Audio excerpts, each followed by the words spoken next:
ঈদের দুপুরে হুলস্থুল কাণ্ড, ঘর ছেড়ে বাইরে এলেন পাড়ার মানুষ। কালো ধোঁয়ায় ঢাকলো আকাশ। মুর্শিদাবাদের সাগরপাড়া থানার অন্তর্গত সাহেবনগরে ঘটে গেল দুর্ঘটনা। আগুনে পুড়ে ছারখার আস্ত বাড়ি।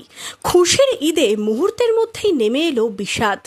স্থানীয় সূত্রে জানা গেছে, ঈদ উপলক্ষে স্থানীয় কয়েকজন কিশোর চকলেট বোমা ফাটায়।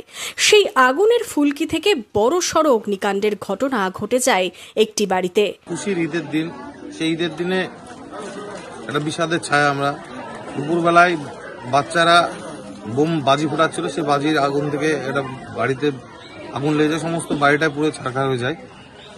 তো আমরা এসে যখন প্রচন্ড আগুন চলছিল, সে সময় এই গ্রামের যারা প্রতিবেশী আছে এই বাড়ির সকলেই সহযোগিতার হাত, এবং পাশাপাশি আমাদের যে একতা বন্ধন যে সংস্থা, সকল সদস্যই যারা খুব কুইক এখানে কিন্তু আমরা এসে এই আগুন নিবানোর সহযোগিতাটা করেছি।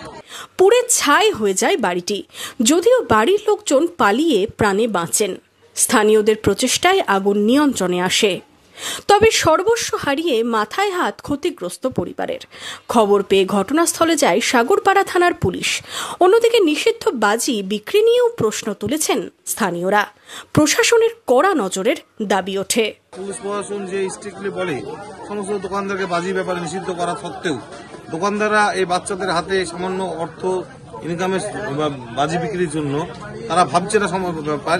এই ব্যাপারে দোকানদারকে একদম স্ট্রিক্টলি একটা দোকানদারদের এগেইনস্টে একটা বিষয় স্টেপ নিতে হবে।